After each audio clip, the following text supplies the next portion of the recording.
Go ahead. I don't know where Seamus is. You talked about yesterday how adversity was going to hit once again at some point in this game, and did when they erased an 11-point lead. What was different about the way this group responded to that compared to some of the previous instances on the road? Well, obviously when we turned it over on 3 straight possessions and they scored that last one, Barnheiser, who's a hell of a player, gets the steal, goes down, gets the dunk to cut it to 1.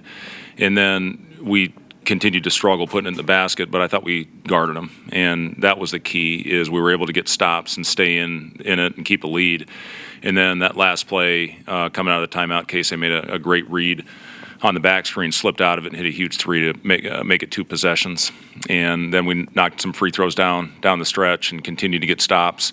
And that's a hard team to do it against with Bowie. He's as clutch as anybody in this league, in this country. He's a top 5 point guard in the nation, in my opinion.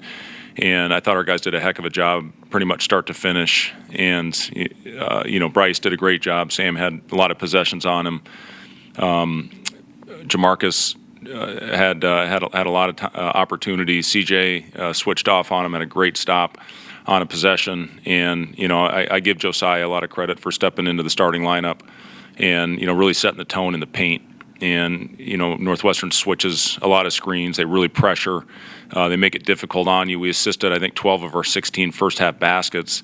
We also had 8 turnovers. And we talked at halftime, if we can take care of the ball, we're going to have a pretty good chance to win the game. We did that early, and then, obviously we had the 3 or 4 in a 5-possession stretch, which got Northwestern back in the game. And, give them credit for ramping up their pressure and making it difficult. We got to start, getting back cuts. We got to start loosening teams up when they get into us like they do, especially when we have a lead built. But, again, we found a way. That's the important thing. Sometimes human nature, when things haven't gone well down the stretch, is here we go again. And, our guys continued to defend through the tough stretch. And, now the challenge for our guys is to get over this one quickly. I told them, we're not dancing, we're not pouring water on anybody. We're moving on, and we're going to get ready and have a business-like approach to our practice tomorrow against a team that had an unbelievable performance today. Had that game on in the coach's locker room before the game. Ohio State puts you in a lot of really tough positions, but I'm happy that our guys took care of business today against a really, really good basketball team and found a way to get the job done. Northwestern really pulled off the 3 in the second half. Was there any difference in the defense there? Oh, I thought our urgency was better. They hit, I think, their first 4 or 4 of their first 5. And, we watched a lot of clips on, we're almost there. Almost isn't good enough. And early in that game, we were almost there. But, they've got 4 guys shooting over 40% from the 3-point line. And they got going and they got confident. And that's a hard thing, man. When you get a confident shooter out there that shoots a high percentage, it's hard to turn them off. But our guys kept battling and they kept working. Chris runs a lot of great actions to get those guys shots. And, our guys, they fought like hell. And again, I thought the difference, I think we shot 55%, but the difference was the defense late in the game and the rebounding. We talked about winning the glass. You're going to have a good chance to win the game. And I think we won the rebound battle by 14. And that's huge in a game like this. With Casey, can you just speak on his persistence, to stick with it, probably through some frustrations at times to get to a shot like that? Yeah, he does. I mean, the freedom of movement of, holding on to him or getting in his path and stopping his movement. I'd like to see him get a little bit more of that. I think he's earned that with what he's done the last couple of years. But, he keeps fighting, and that's the thing that I'm really proud of Casey. The growth that he's shown over the last couple of years is one with his body and his physicality.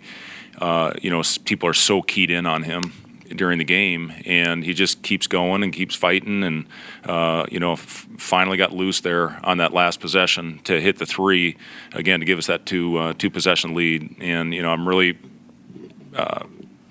from where Casey was when he came in here a couple of years ago to where he is now, his movement without the ball, he's really worked hard on that aspect of his game and hit a couple tough floaters in there as well when we absolutely needed a basket. The other guy, that I really got to give a lot of credit to is Eli.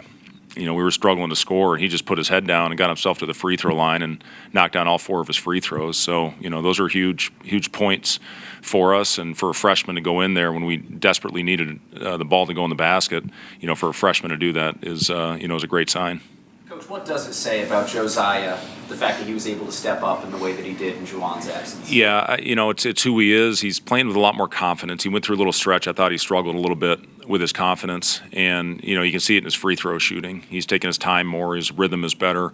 Even his three, he's looking at shooting it. He had good patience, I thought, in the paint today. And again, we got the ball into him quite a bit in that first half. We unfortunately couldn't get it to him much in the second, but he really set the tone for this game with a really physical start, and we needed it.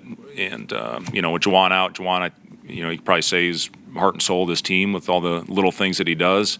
But Josiah went out there, and I thought he was really, really good for us. Coach, what was it like getting handshakes and high fives from alum out there? Yeah, it was pretty special weekend, and we had a dinner last night at the Hendricks training complex, and it was great to spend some time with Coach Nee. He recruited me. He was in my house in Ames, Iowa, did a home visit, and he was a hard guy to say no to. And you could see with all the talent that he brought in here in his tenure, and you could see why those teams were so good. But he was an unbelievable recruiter, played fast, played an exciting brand of basketball, so it was great to catch up with Coach Nee. The one guy I was really happy that got back here is Larry Florence. Larry's battling cancer right now. He's been fighting it for about 10 years.